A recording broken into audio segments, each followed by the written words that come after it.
Good morning dear students. Myself Rani, Department of History, Dr. SNS College of Education.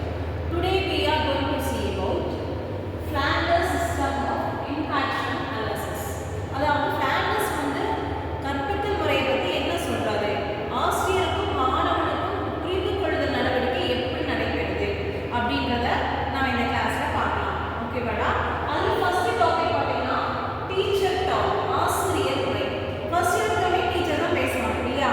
அவங்க என்ன பேசுவாங்க? Motivation கொடுக்கலாம், அப்புறம் ஏதாவது ஒரு இன்ஃபர்மேஷன் வந்து நமக்கு எக்ஸ்பிளைன் பண்ணலாம். அப்புறம் நம்ம என்ன பண்ணலாம், அவங்க வந்து ஒரு எக்ஸ்பிளனேஷனை வந்து நல்ல ப்ரீஃபாக சொல்லலாம்.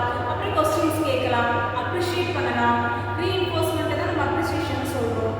அப்புறம் என்ன பண்ணுவோம், அதுக்கப்புறம் பார்த்தீங்கன்னா அந்த எந்த டாபிக் எடுக்கிறாங்களோ அதை எக்ஸ்பிளனேஷன் கொடுக்குறது, ப்ரீஃபாக எக்ஸ்பிளனேஷன் கொடுத்து அது எப்படி நீங்கள் வந்து புரிஞ்சுக்கிறீங்க அப்படின்றதான். ஃப்ளாண்டர்ஸ் என்ன சொல்றாரு அப்படின்னா, ஆசிரியருக்கும் மாணவனுக்கும் புரிந்து கொள்ளும் திறனோ இல்லை ஒரு அமைப்போ எப்படி இருக்கு, எந்த வகையில அமையுது அப்படின்றத இவர் விவரமா இவருடைய கண்காணிப்பின் மூலமாக, இவருடைய தொகுப்பின் மூலமாக இவ்வளோ கணிச்சு சொல்லியிருக்காரு. என்னன்னு பார்த்தோம்னா, முதல்ல ஆசிரியர் தன்னுடைய வகுப்பறையில் தன் மாணவர்களை சந்திக்கும் பொழுது அவங்கள என்ன பண்றாரு, மிஸ் பண்றாரு. குட் மார்னிங் டியர் ஸ்டூடெண்ட்ஸ் சொல்லுவோம்.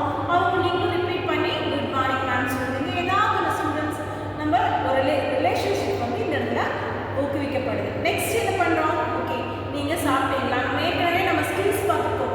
மைக்ரோ டீச்சிங் ஸ்கில்ல என்னென்ன ஸ்கில்ஸ்லாம் நம்ம யூஸ் பண்ணோம், எப்படி வந்து ஒரு மாணவன்கிட்ட ஒரு ஆசிரியர் தன்னுடைய முறையை பகிர்ந்து கொள்ளணும் அப்படின்றத நம்ம பிரீஃபாக ஃபர்ஸ்ட் செம்லேயே பார்த்துருக்கோம். அதில் அதனுடைய தொகுப்பு தான் இந்த செகண்ட் செம்ல இருக்கு. அப்புறம் ஆசிரியர் வந்து என்ன பண்றாங்க, ஆட்டோமேட்டிக்கலி கிளாஸ் எடுக்கிறது இல்லை, மோட்டிவேஷன் கொடுக்குறாங்க. இதை நீ பண்ணுப்பா, என்கரேஜ் பண்றாங்க. இது வந்து மாணவன் மேல் உள்ள ஒரு அக்கறையை குறிக்கிறது. அடுத்தது பார்த்தீங்கன்னா மாணவன் பேசலாம், அதாவது ஆசிரியர் பாடம் எடுத்து அதனுடைய எக்ஸ்பிளனேஷன் கொடுத்து, விரிவுரை கொடுத்து அதனுடைய ஃபுல் எக்ஸ்பிளனேஷன்